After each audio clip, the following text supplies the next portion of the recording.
Hello and welcome to the Investing Edge. I'm Sumaira Abidi. Too often we talk about the act of buying or selling. Rarely do we talk about the behavioral aspects attached to it. After all, the impulse to stray could always be there when things get a little jumpy. So how do you keep steady on the strategy that you have put in place? Joining me as always is Feroze Azeez, Deputy CEO of Anand Rathi Private Wealth Management. And also with us today is Mrs. Sakuntala Rao, an investor for the last 2 decades. So thanks to both of you for joining in. Feroze, first to you, because you've probably seen it happen way too often, right? How do emotions end up taking charge of the financial decisions? Emotions actually are very high, especially during wild swings on either sides. So emotions generally are underestimated during normal circumstances. I think they also don't help a person understand their own risk appetite. So, point which I'm trying to get to, Sumera, is three emotions which are very critical to be conscious of as an investor: is fear, greed, and the fear of missing out. So all these three emotions are going to be high during the tails. If the market swings too much, then greed, of course, creeps in. And if it falls too much, fear. And quite a few times when we hear of people making money, we get the syndrome of fear of missing out. So all these three are very, very important to be conscious because they change a person's risk appetite during different points in time, and it doesn't remain static. An individual thinks his or her risk appetite is constant, but no, it changes as per time and emotions. So it's a very, very integral part of managing money. Yeah, who hasn't been familiar with these emotions, right? Mrs. Rao, as women, we're often accused of being more emotional, right, than the male counterparts. But over the last 2 decades, what has your experience been with investing? And have you managed to set aside emotions and be more rational, when it comes to money matters? My experience has been that initially I was actually investing by myself. I had no advisor. And, I used to listen to friends and rumors. And as Firoz mentioned, this fear of missing out, FOMO, and, all those things uh, used to get impact my investments and my investment strategy as well. And over a period of time, what then happened was I actually got myself an advisor, somebody else first, and then Anand Rathi. I think I've been with Anand Rathi now for about 12 years. And, that helps you in making more rational decisions because of the fact that there is a strategy which you agree on, there is asset allocation strategy which is linked to your goals, and then you follow the strategy irrespective of whether the market is going up or going down, or uh, any of the short-term blips really don't impact your long-term strategy. That's true, actually. And, a lot of people say that their advisors perhaps have as much to do with keeping them on track as they themselves. But Feroze, everybody is prone to having this emotional bias, right? So what's the emotional bias that investors need to keep a check on? I think biases begin from assets itself. So we as investors or advisors have biases. So it begins with assets. So most people have biases towards a certain asset, depending on how their life has been so far, how their investing journey has been so far. So point one I'm making is, like Indians, it's very clear. It's writing on the wall that Indians have an affinity towards assets which they think are tangible. Physical assets like gold and real estate have a certain Indians have a certain bias towards it. Maybe something during your childhood where you've heard your parents say that roti kapda makan, so you have some affinity towards real estate. So biases start, and the most harmful biases could be those where you fall in love with assets. So that's one. And I think the only way to get rid of biases, or I'll say there are two ways to get rid of biases. One is to be more data driven. Okay, if you're data driven, then you will be able to snap out and cut the umbilical cord which you have with certain assets. Like for example, if you've made too much money in real estate over the last not over the last 5 years, but a decade before that was a very good decade. So if you look at data more pragmatically and more practically, you will be able to get rid of your bias. Otherwise, you would have fallen in love with an asset which made you money. The second way to get rid of biases is to visualize different situations. You will have to visualize situations where you see that if interest rates are at 3%, would I still fall in love with my FT? May not be. So visualizing different 4, 5 scenarios 5 years from now helps you time travel, and then you automatically are able to see more rationality in your decision making, then see more emotions in it. So being more practical, being more forward looking, I think helps you get rid of these biases. Feroze, I take your point that you could look at the data around you, right? But see, in the current scenario, economic data not looking so good, and yet the market continues to rise. So, what does an investor make of it? I mean, how do you cut out all the noise around you, whether good or bad, and stick to your strategy? See, Sumaira, right. So if you look at the economic data, firstly, I've heard this several times over the last couple of months, that the economy is doing X and the capital markets are doing Y, and there seems to be a very big divergence. This is an attribute the market has shown for decades. Firstly, expectation that these two will go hand in hand, I don't think is a very fair expectation, because last 20 years data says that it does not go hand in hand. Either of them goes ahead. So there is a lead and a lag relation between economy and capital markets. Now, that's an acceptance we all have to bring to our internal selves. So that's one.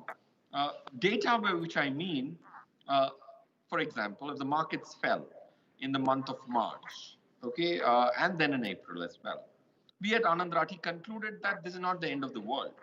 But there were several indicators in the equity market, especially the volatility index, was almost saying this was an end to human race.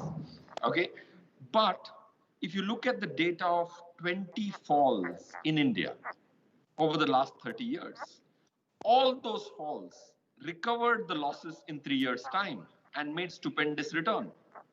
Looking at those 20 instances on that given day, maybe the 23rd of March this year, would make you think in a balanced fashion. Otherwise, everybody surrounding you is going to clutter your mind and say that it's going to go down and finish itself. So, Sumaira, I think the balance is critical. It's not that on 23rd of March 2020 you want to get flamboyant, put all your money, but you really don't want to sulk so much that the capital markets Nifty will go down to 5,000. Quite a few people said this, 4,000. But that's something which you need to be very cautious about. So balance is what I'm trying to say. Data can bring to your lives rather than either side being opinionated. Okay. Feroze, in an investor's journey from when they're just starting out to, as they progress, like Mrs. Rao has been investing now for 2 decades, does this behavioral aspect change? Does it become more evolved? How much of your job is actually hand-holding people and, making them stick to the strategy that's been decided? I think investor behavior changes, and it is not static. Very clear. Over a period, if you've been with the same advisor, that helps because you have a track record. You have had so many conversations and so many outcomes. So I think if there is an investor who is stuck to an advisor for 10 years, that's an asset. Why is it an asset? Because when there's an adversity like we had of the pandemic, we still do, but at least not as bad in the markets currently. Uh, the investor has a certain faith and trust built in what is being said because credibility has come over long periods of time. So investor behavior changes. A longer term relationship helps an advisor handhold the client because there is commitment, delivery of a good decade behind that relationship. It is a relationship business. If you have to answer your pointed question, Sumaira, what portion of your job as an advisor is to handhold a customer? I think from a timeshare perspective, it is not too much, but it is very crucial during those few instances in 10 years where you have to step in as an advisor, where emotions are very strong. So time spent on handholding is lesser, but the cruciality or the crucial nature during adversity of handholding is very high. That's why I'm one of the firm beliefs. We have a firm belief that a robo advisor, robotically, digitally delivered, might not work wonders during bad times. Yeah, you know how we have family doctors and family lawyers. Perhaps it is time that people start looking at family financial advisors as well who stick with you through thick and thin. We're going to take a very quick break right now, but we're going to come back. And up next, we're going to talk about what are those instances where you need to be wary. Stay tuned. We'll be right back.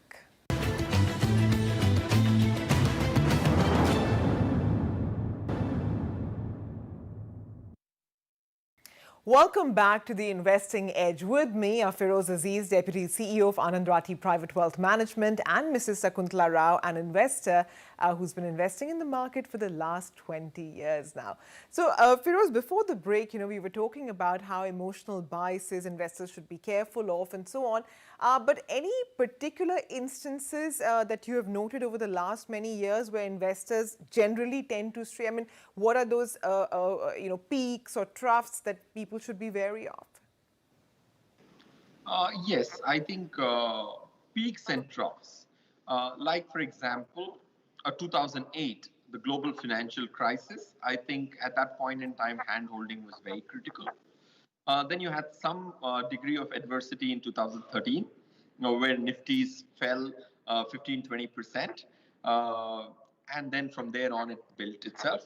So any time when the markets in a short span of time, maybe a quarter, fall 20% or rise 20%, on either sides, your emotions need to be kept in check. So I think that 20-25% threshold from the means is the zone where emotions take a driver's seat.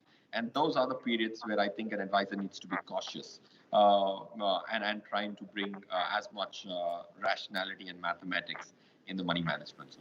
Okay, Mrs. Rao, I believe you have a question, ma'am.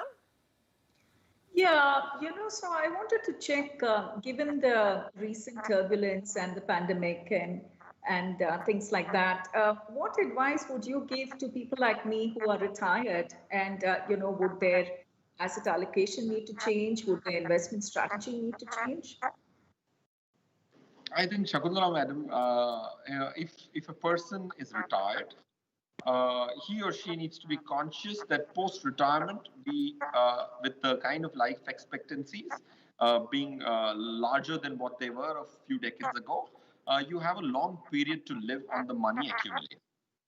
So I think point one, being conscious that there's 20-25 years to live on the capital which a person has, that needs to be internalized. People think it's shorter than it is. And 20-25 years by any stretch of imagination is really long term. After you've come to terms that it's a long period, the second step which each should take is break the capital into two portions. One which is going to be consumed by that individual who has earned it, and there's another corpus which is going to be generational. So the strategy for generational wealth has to be as per the person who's going to be the next custodian after my absence. The other bucket, which I'm going to consume, needs to have a different strategy. The one which I will not be able to consume in the next 20 years as well, that needs to have a different strategy. So in the first bucket, which is what you're going to consume, tax efficient recurring income is going to be preceding all other objectives. Capital appreciation and growth with moderate risks or low risks will be the objective for the second basket, which you may not end up using in your lifetimes, given normal situations. Of course, there is fungibility between these two buckets as life unfolds, But that categorization, spending that weekend to split this money and devising a different strategy for these two buckets could be a good starting point. Feroze, that's a good point. In fact, could you give us some advice for people who are just about starting out? How would their strategy be different from what you have just advised, Mrs. Rao? See, if somebody is starting out, he or she first needs to write down the basic principles of investing. I think that's what most of our co-investors, when they begin, they stop writing. They don't write. So write down those 8, 10 very strong principles which are out of several people's learnings. Once you have foundation or the building blocks written down, then you have half the job done. Not for today, but for long periods of time. That's one piece of advice. Whatever you think are going to be the building blocks of your strategy, they need to be as crystal clear as possible. And the second piece of advice for people who are beginning, to my mind, is it's very important to not just jump into investments, but taking care of your needs of exigencies is the most important thing. Getting your life covered, getting your health covered, making sure that you have an emergency fund in case there is an adversity like a job loss, which can come out of the blue. So those are the first things you need to focus on in the first 1-2 years of starting to earn. Then moving on to the second step, when you have finished these 2, 3 items, covering your life, covering your health, covering your emergency fund, then you move on to making investments. And the fundamental principle on which a beginner should be thriving on should be discipline, because he does not have crores and crores of capital. He has discipline. Now, so if he has discipline, investing recurringly at regular intervals and not being very flamboyant with respect to spending is the most important first step I will give. So that recurring investments, discipline is what is very critical. I think the market can be beaten by discipline rather than just trying to outsmart the rest of the participants. Yeah, true. Would this strategy be very different than what you would recommend for somebody mid-level or senior level professionals? I think this is the complex one because it's a little more person dependent. If you are somewhere in the mid age, like 40s, what you should be doing is trying to find out what kind of corpuses you will need for the goals which you have uh, before retirement. So you need to plan for that. What happens to a 40-year-old is he has come to a stage in life where his discretionary spending has gone up, his aspiration has gone up, his lifestyles have gone up, interest rates have come down. So now he is compelled to take more risk to create a retirement corpus.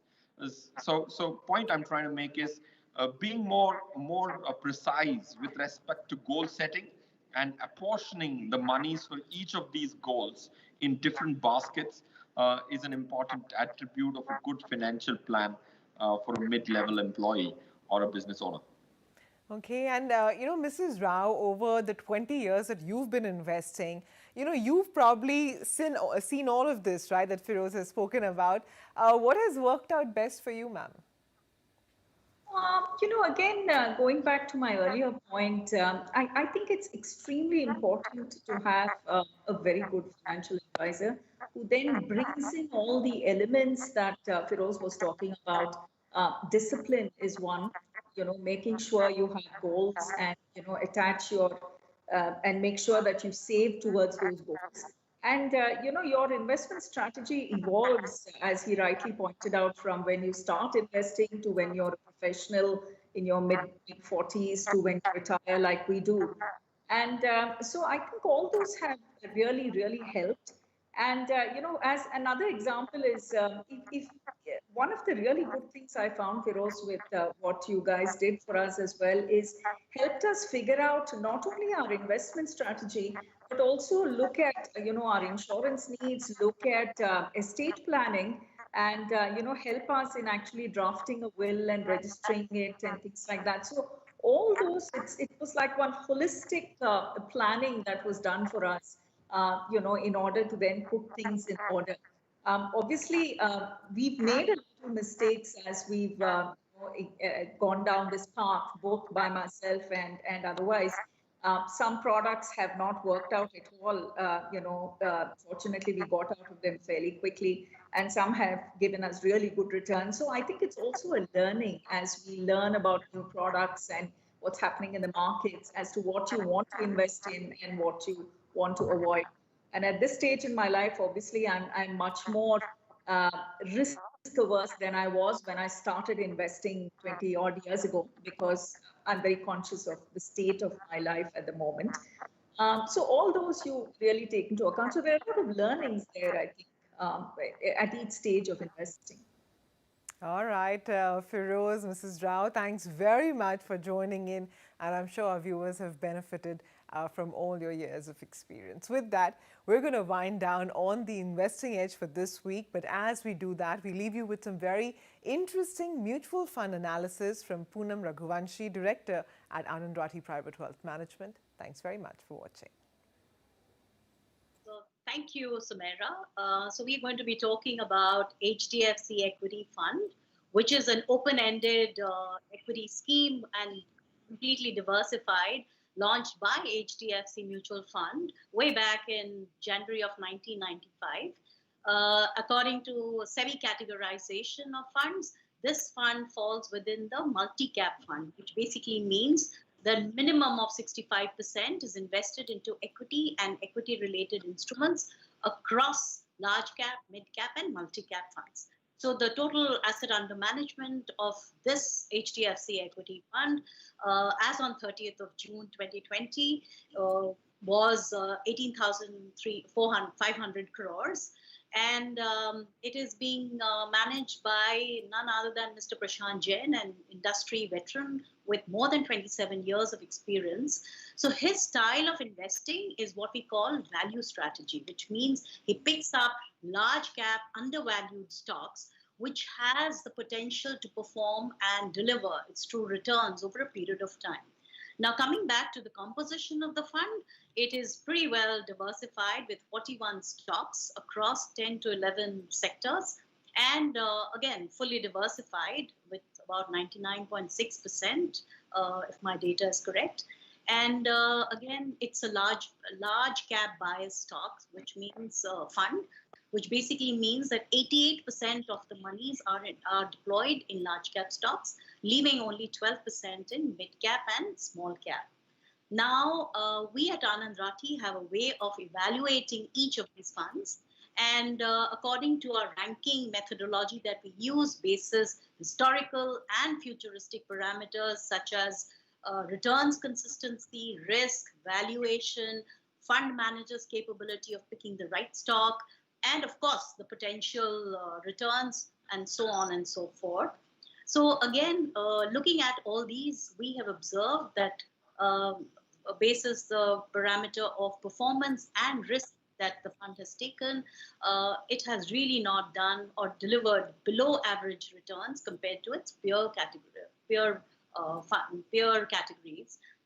So coming back to performance, which is measured in terms of annualized rolling returns, we've seen and observed that this fund has really delivered not a very consistent return or even an alpha over a longer period of time compared to its peers in the multi-cap category. If you take a 3-year time horizon, the annualized rolling return of this fund has been in the negative territory, minus 0.79, lower than the average category of the fund, which is hovering around 0.39%. But during the same time frame, Nifty has delivered 3% return.